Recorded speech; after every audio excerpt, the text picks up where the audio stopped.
masuk akal atau enggak, atau pertimbangan apa yang belum masuk di argumentasi itu. Terus argumentasi ini misalkan sebagian ini bisa diterima, tapi perspektif yang belum masuk apa nih?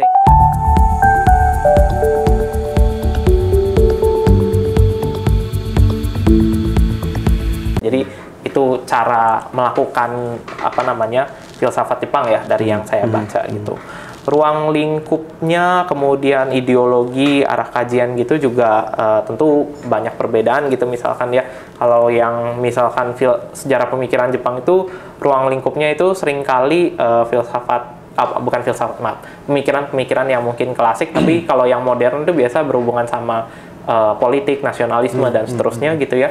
Tapi kalau di filsafat Jepang mungkin biasanya lebih sering ya, orang-orang juga pastinya menggeluti yang modern. Jadi sesuai yang kayak tadi distingsi awal bahwa sebelum zaman modern itu, sebelum restorasi Meiji itu orang mengkategorikan itu pemikiran, sementara kalau yang habis restorasi Meiji itu filsafat gitu misalkan ya. Nah itu juga masih dominan nih, meskipun tentu banyak bantahannya ya. Artinya filsafat Jepang itu juga banyak, misalkan Roman Pasca ya, Roman Pasca Sensei itu juga membahas tentang Ando Shoeki yang ada di zaman Edo gitu ya. Jadi itu juga dianggap sebagai filsuf yang membahas tentang etika lingkungan dan seterusnya kayak gitu. Kemudian satu hal mungkin terkait ideologi ya. Nah ini juga biasanya yang membuat saya sendiri lebih memiliki preferensi ke filsafat Jepang itu karena ideologi yang ditanamkan ya. Artinya secara sadar saya itu mengarahkan kajian saya untuk berkontribusi terhadap pemikiran dunia secara interkultural gitu. Jadi artinya saya kalau menggeluti filsafat Jepang itu saya nggak boleh berhenti untuk mendefinisikan Jepang itu seperti apa atau karakteristiknya seperti apa. Tapi saya tuh harus bisa mengatakan bahwa lewat Jepang saya bisa tahu apa tentang dunia ini.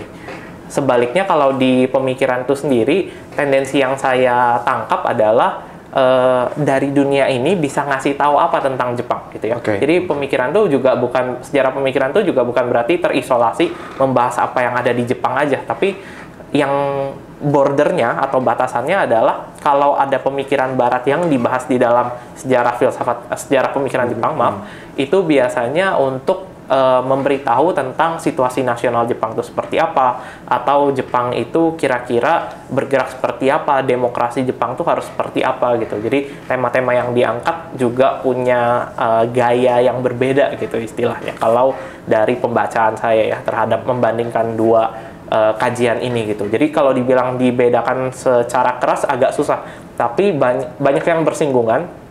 Tapi gaya, metode, kemudian fokus bahasanya itu bisa terlihat perbedaannya gitu. Dan sebenarnya kalau ngomong situasi di Indonesia, sejarah pemikiran yang selama ini lebih dominan karena memang dosen-dosen saya juga yang mengajarkan atau mungkin yang lebih dekat ya sama studi Jepang itu sendiri itu sebenarnya sejarah pemikiran biasanya ya. Tentu nanti mungkin bisa dibantah, tapi filsafat Jepang ini sendiri juga baru secara globalnya berkembang akhir-akhir ini. Jadi istilahnya marketnya masih niche banget tadi yang kayak Mas Adi bilang ya. Dan itu seringkali belum diketahui gitu. Mungkin seperti itu sih. Oke. Nah, ini kita balik ke judul untuk episode kali ini, filsafat Jepang dan sikap berada di antara. Gitu kan. Nah, ini juga sebelum ke pertanyaan terakhir sebetulnya, tapi bisa nggak sih Mas didefinisikan dulu sikap berada di antara ini sebenarnya apa, supaya sahabat Jeff juga ngerti gitu, maksudnya berada di antara ini apa sih sebetulnya? Iya, betul. Nah, jadi kenapa judulnya filsafat Jepang dan sikap berada di antara ya? Mungkin ini juga cara yang pasti harus didisklaim dulu, ini cara saya membaca filsafat Jepang, menggeluti studinya ya, itu seperti apa gitu. Dan bagi saya salah satu cara kita memahaminya adalah dengan mengetahui term sikap berada di antara ini. Nah, saya mulai mungkin dari yang sederhana ya. Jadi sikap berada di antara itu seperti yang tadi sebenarnya sudah kita bahas. Jadi bahwa jangan-jangan selama ini yang kita sebut pemikiran Jepang ataupun filsafat Jepang itu sesuatu yang ya itu selalu berada di antara gitu. Jadi dia itu misalkan tadi kita bahas sedikit ya tentang bahwa kalau melihat pemikiran Jepang itu seperti ironis, tapi bukan dalam pengertian menyedihkan, tapi seperti bittersweet gitu ya. Jadi kayak kita ngelihat bahwa pemikiran Jepang tuh memangnya apa sih gitu. Kalau kita lihat pemikiran Jepang itu ada sense Buddhismenya gitu misalkan. Nah, Buddhisme itu juga datangnya dari India, kemudian masuk ke Cina, kemudian masuk ke Korea, ke sini gitu juga kan. Atau kita bilang Jepang itu yang khas gitu ya dari Shinto gitu misalkan. Shinto itu pun sendiri misalkan ditulis maksudnya berdasarkan mitologi Jepang gitu ya, kemudian dikembangkan gitu. Tapi pengembangan itu sendiri sudah tidak mungkin tidak tercampur dari pemikiran pengaruh yang lain kayak gitu misalkan.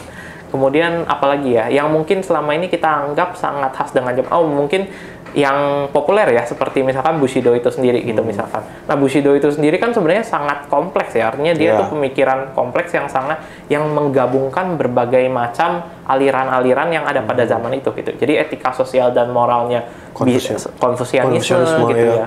Kemudian juga tapi pandangan terhadap realitasnya seringkali sangat Zen Buddhism gitu kan ya. Ketidakkekalan dan sebagainya, impermanensi tentang dunia ini gitu misalkan, itu diserap juga sama di dalam Bushido itu sendiri gitu misalkan. Jadi apakah itu bisa kita sebut sebagai Jepang gitu? Nah, bingung juga gitu. Kemudian masuk lagi ke yang modern gitu misalkan ya, modern kemudian kontemporer. Masuklah Barat gitu misalkan ya. Kemudian Jepang lagi-lagi coba cari gitu ya. Ini saya tuh siapa sih kayak gitu ya. Barat masuk, ilmu pengetahuan modern masuk, terus kita semua hidup dengan situasi ketika ilmu pengetahuan itu sangat mendominasi gitu ya. Kemana-mana kita harus misalkan bicara dengan data akademik, data ilmiah yang jelas gitu misalkan nih. Nah, itu juga menjadi bagian dari gimana caranya mendefinisikan Jepang itu, saya tuh siapa gitu. Jadi filsafat Jepang kenapa sikap berada di antara, karena bagi saya ini sangat membantu kita ya. Ini satu tawaran perspektif untuk kita melihat atau membaca filsafat Jepang itu. Sebenarnya kita harus sadar bahwa Jepang itu selalu entah merekanya sendiri atau kitanya sendiri membaca, itu selalu ada di berbagai posisi yang interseksional gitu ya bahasa kerennya. Jadi pasti di kirinya ada siapa, di kanannya ada siapa, di depannya ada siapa gitu. Jadi ketika membaca filsafat Jepang itu kita sangat berusaha untuk membaca diri kita itu di mana dulu posisinya. Makanya yang ditawarkan adalah sikap berada di antara, karena kita di antara siapa nih gitu gampangnya kan ya.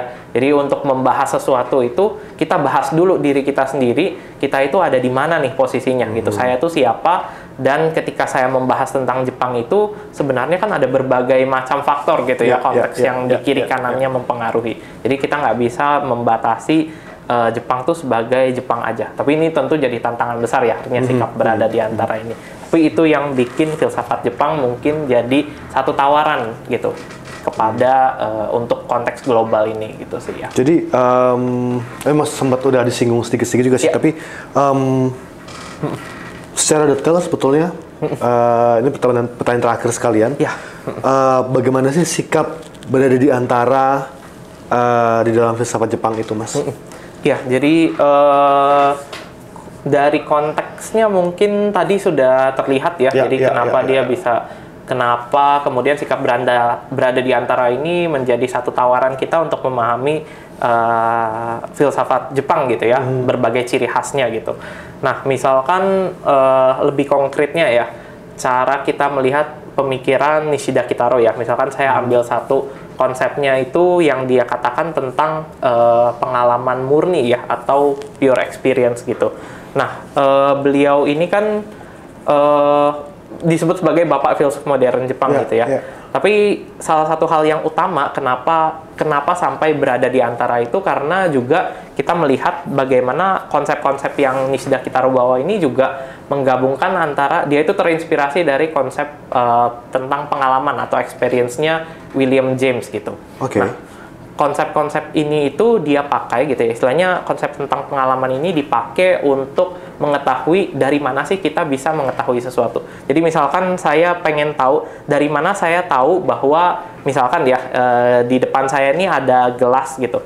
Dari mana saya tahu bahwa gelas yang saya lihat ini itu satu hal yang apa ya istilahnya ya, yang benar gitu. Dari mana kita tahu bahwa ini itu pengetahuan dan bukan ilusi gitu, bukan tipu-tipuan. Bahwa ini nyata, emang benar-benar gelas. Betul. Bahwa ini benar-benar gelas gitu misalkan kan. Nah, itu banyak sekali tawaran jawabannya dari filsafat barat gitu ya. Tapi bagi Nishida Kitaro, dengan meminjam berbagai konsep dari barat dan dia sendiri menggeluti Zen Buddhism dan seterusnya gitu. Bagi dia yang kita harus pertama gunakan adalah untuk mengetahui sesuatu itu, yang kita gunakan itu bukan dengan cara misalkan kita mendefinisikan ini gelas gitu misalkan ya, lalu kita teliti dan sebagainya, tapi dengan cara kita itu mengalami langsung gitu istilahnya. Jadi kayak misalkan gelas ini ketika kita tahu ini gelas itu bukan dengan kita dikasih tahu orang gitu ya, atau diajarin sama orang tua kita bahwa ini gelas gitu ya, tapi kita tahu ini sebuah gelas karena kita itu menggunakannya untuk minum. Jadi ketika kita minum itu kan kita nggak bilang lagi ini gelas gitu, tapi kita tahu aja tiba-tiba bahwa pengalaman kita minum itu membuat kita sadar bahwa ini tuh adalah satu kenyataan, gelas ini tuh sesuatu yang nyata bagi kita gitu misalkan ya. Sama misalkan ini sekarang saya lagi podcast gitu ya sama Mas Adi. Nah, podcast ini kan satu pengalaman gitu kan ya gampangnya. Tapi dari mana saya tahu bahwa saya sama Mas Adi ini tuh secara nyata ada di sini? Dari mana saya tahu bahwa saya bukan lagi ditipu-tipu nih sama orang, bukan ilusi nih, saya lagi ngobrol sama Mas Adi. Bagi dia cara ngeceknya adalah dengan pengalaman langsung, pengalaman murni gitu ya. Jadi ketika kita itu nggak mikir apa-apa tentang pengalaman itu sendiri, disitulah kita sedang mengalami, disitulah kita tahu bahwa itu tuh sesuatu yang nyata gitu. Nah, ini sangat kompleks ya sebenarnya, dan tentu banyak bisa dikritik tentang sikap yang paradoksal ini, tapi memang itu salah satu contoh cara berpikirnya gitu. Nah, konteksnya kenapa berada di antara gitu, karena ini biasanya digunakan untuk mengkritik pandangan tentang konsep pengetahuan yang berasal dari barat gitu, karena di barat ini juga sangat harus dispesifikasi ya, karena memang banyak sekali sebenarnya gitu dari entah Descartes, Kant dan seterusnya gitu kan ya. Tapi ya untuk sementara ya kita gunakan secara stipulatif ya istilahnya biar nggak terlalu bermasalah gitu. Jadi untuk sementara kata barat ini maksudnya adalah ketika kalau kita kayak tadi ya, misalkan kita ke masalah gelas nih, dari mana kita tahu gelas ini benar gitu istilahnya. Nah, itu tuh dengan cara ya kita memberikan jarak gitu. Jadi saya, gelas tuh gelas gitu ya. Lalu saya pengetahuan disebut sebagai justified true belief gitu ya. Jadi saya meyakini bahwa benda ini ada, dan ada gelas ini tuh terbukti benar karena ada justifikasinya. Ada istilahnya bahan-bahan yang bisa saya akses sehingga dia bisa mengatakan bahwa ini tuh gelas gitu. Jadi ada jarak nih antara saya sama si gelas ini. Gelas ini ya gelas aja. Gelas tuh didefinisikan karena misalkan dia punya properti dia punya kategori properti yang membuat dia jadi gelas gitu. Misalkan sifatnya yang bulat, bisa diisi air gitu misalkan gitu ya, bentuknya seperti ini dan seterusnya gitu. Nah, tapi bagi Nishida Kitaro gitu ya, dia mengkritik bahwa itu nggak sepenuhnya bisa meyakinkan kita bahwa ini tuh pengetahuan yang benar. Iya, itu yang nyata gitu. Kita tuh dalam tanda kutip masih bisa ragu terhadap kebenaran kalau kita memandang gelas itu tanpa ada kitanya gitu di situ. Nah, bagi Nishida Kitaro ya kita mengalami langsung, itulah yang membuat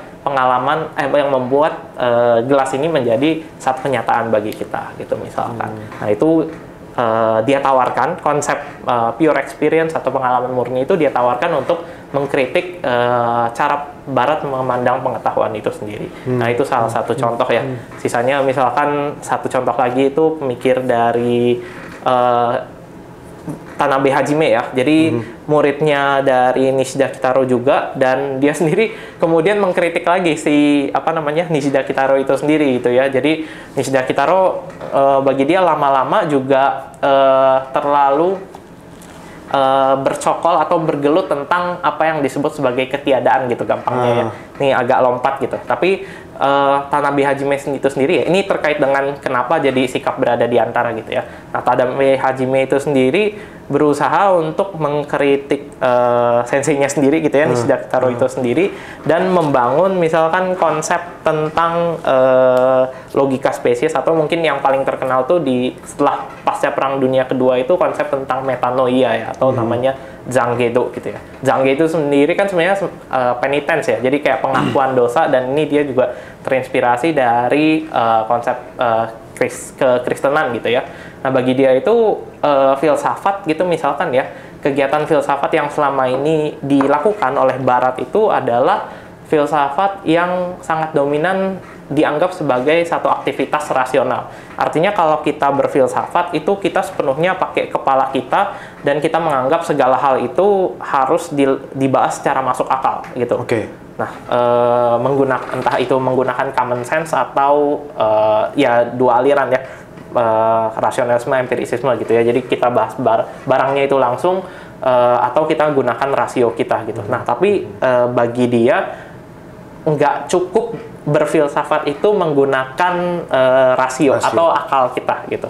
Jadi bagi Tanabe Hajime, dia itu juga berusaha melihat bahwa pasca perang ya, terutama dia melihat bagaimana ketidakberdayaannya dia dengan rasionya dia, dengan dia menulis berbagai macam buku dan seterusnya, toh istilahnya Jepang juga kalah perang gitu gampangnya. Sehingga bagi dia ya filsafat itu ya seperti ini aja gitu, menyadari ketidakberdayaan kita gitu ya, jadi kita kayak ngaku dosa gitu ya, kita tidak bisa ngapa-ngapain, kita hanya segini batasan kita, tapi kemudian dia tarik ke dalam persoalan agama gitu. Jadi bagi dia filsafat itu lebih bercokol tentang bagaimana kita meyakini sesuatu dan bagaimana keyakinan itu kita artikulasikan kayak gitu. Nah, ini cara dia juga untuk itu pun sikap berada di antara dia gitu ya, untuk mengkritik selama ini pemikiran Barat yang sangat mengedepankan rasio itu sebagai satu cara untuk berfilsafat, atau bahkan satu-satunya cara untuk kita berfilsafat gitu. Nah, bagi dia filsafat itu nggak tentang rasio doang lah, filsafat itu juga tentang bagaimana kita menjalani hidup kita secara spiritual gitu misalkan. Nah, itu mungkin cara sikap berada di antara yang dibangun dari itu menarik. Biasanya sepengetahuan saya juga filsafat yang menitik beratkan pada apa namanya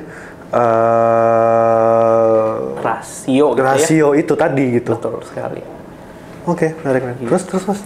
Ya, mungkin terakhir ya, kalau di yang paling terkenal dan paling menggunakan kata in-betweeners atau sikap berada di antara ini sendiri itu dari Watsuji Tetsuro ya. Nah, Watsuji Tetsuro ini nggak secara langsung berkaitan dengan mazhab Kyoto ya. Kalau yang tadi saya sebutkan kan dari mazhab Kyoto, sementara Watsuji Tetsuro ini dari dia sempat belajar juga di di Kyoto University gitu ya. Tapi habis itu dia ke Tokyo gitu, dan dia kembangkan juga gitu.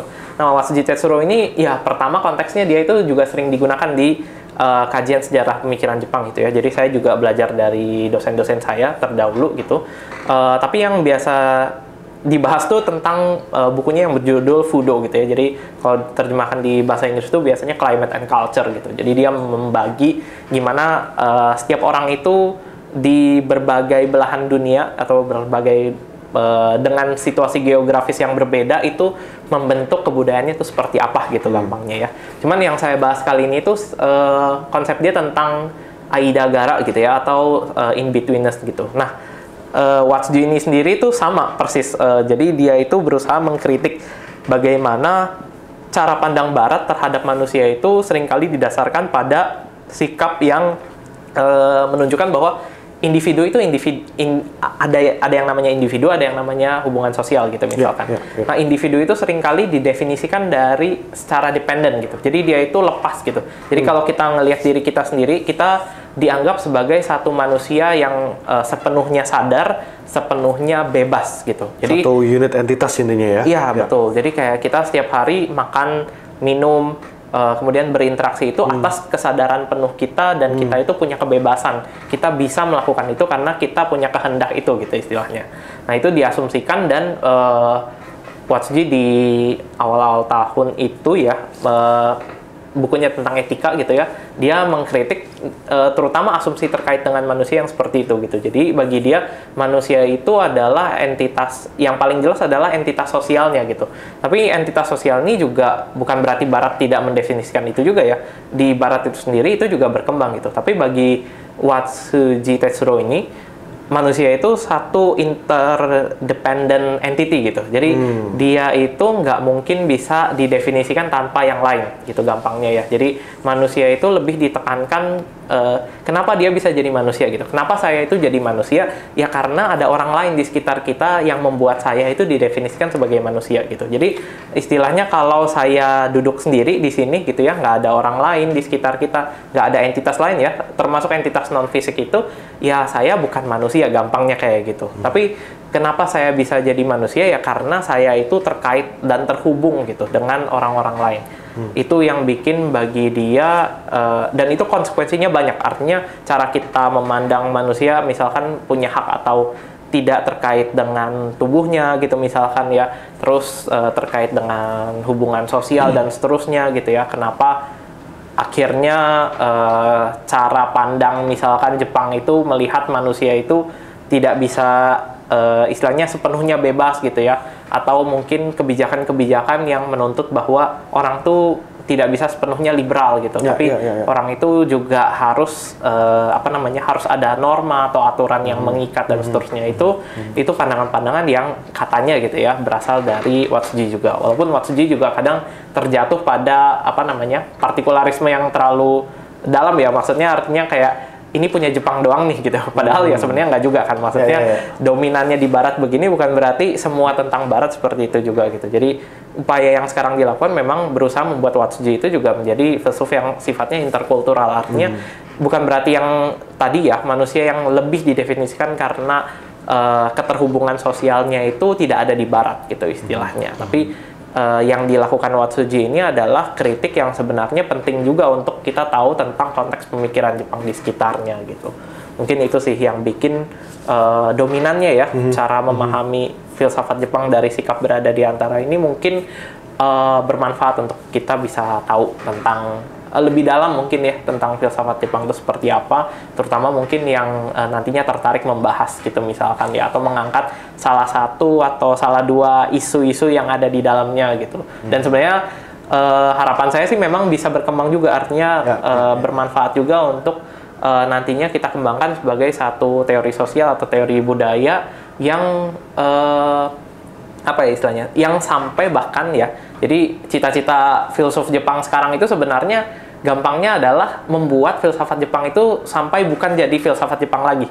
Jadi mereka sebutnya adalah kita melakukan filsafat Jepang sampai there is no Japanese philosophy gitu. Karena sampai disebut filsafat aja gitu intinya. Betul, karena selama ini yang dikritik adalah filsafat Barat tidak mengeksplisitkan Baratnya, tapi filsafat Jepang itu kadang kalau jatuh ke ekstremitas yang satunya, polaritas satu lagi adalah filsafat Jepang yang jadi Jepang doang nih gitu, Jepang banget gitu. Sementara yang diinginkan bukan seperti itu kan, tapi bahwa apa yang ada di Jepang ini bisa ditawarkan untuk kita semua gitu ya, termasuk kita yang ada di Indonesia, kita yang ada di belahan bumi lain gitu, bisa mengambil bahan-bahan dari Jepang ini untuk merefleksikan tentang pertanyaan-pertanyaan fundamental ya, khususnya kalau di dalam kajian filsafat gitu, pertanyaan fundamental tentang siapa itu manusia, kebenaran itu bagaimana diartikulasikannya gitu, tentang bahasa gitu juga sering banget dibahas gitu ya, kenapa satu bahasa tertentu itu di satu sisi dipakai oleh manusia gitu ya untuk berkomunikasi, tapi di sisi lain bahasa itu juga seperti memperangkapkan kita gitu ya. Jadi bahasa ini kan kita juga jadinya nggak bisa berkomunikasi tanpa bahasa gitu ya. Betul. Anggapannya gitu. Tapi kenapa bisa kayak gitu? Nah itu kan pertanyaan yang digeluti terus gitu ya. Entah di Barat itu sendiri ataupun di Jepang itu sendiri. Jadi dua ini yang berusaha posisinya diangkat dan digeluti dinamikanya kayak gitu sih. Jadi intinya berusaha untuk melepaskan dari label ya tadi ya? Iya, betul. Sebenarnya tujuan akhirnya kayak gitu. Entah terwujud atau tidak ya, kita lihat aja perkembangannya. Oke. Terima kasih banyak Mas Julius. Ini menarik banget. Dan jujur ini sebenarnya tema filsafat Jepang ini baru pertama kali dibahas di Japan Scope dan juga mungkin di JF Seingatan saya di JF Jakarta juga ini baru pertama kali dibahas, jadi ini sangat menarik dan mungkin di kesempatan selanjutnya mungkin kita bisa bahas lebih lanjut lagi ya, dan juga lebih dalam lagi tentang filsafat Jepang dan semua yang berkaitan dengan filsafat Jepang ya Mas ya. Ya itu, saya juga terima kasih banyak ya pada Mas Adi, dan memang maksudnya saya sendiri juga masih menggeluti banyak hal ya, jadi banyak sekali yang mungkin masih sangat di level permukaan ya, dan harapannya juga sekarang saya juga masih bisa baca lebih dalam gitu ya literaturnya, sehingga nanti siapa tahu bisa jadi insight yang baru juga, terutama untuk kalangan ya studi Jepang yang ada di Indonesia juga gitu ya, jadi tawaran perspektif yang mungkin bermanfaat dan bisa memberikan wawasan lebih gitu sih harapan saya. Oke, thank you Mas. Ya, makasih banyak Mas Adi. Oke, sahabat JF semua, tadi satu episode yang menarik tentang filsafat Jepang dan sikap berada di antara. Dan teman-teman jangan lupa untuk follow podcast JF Jakarta, karena di dalamnya ada begitu banyak tema menarik yang juga diskusi-diskusi yang sayang sekali untuk dilewatkan. Teman-teman bisa cek semuanya, dan juga teman-teman bisa mengikuti semua informasi paling update tentang program-program JF Jakarta di Instagram dan juga X @JF_Jakarta, dan juga Facebook page The Japan Foundation Jakarta. Dan sampai jumpa di episode selanjutnya. Bye-bye.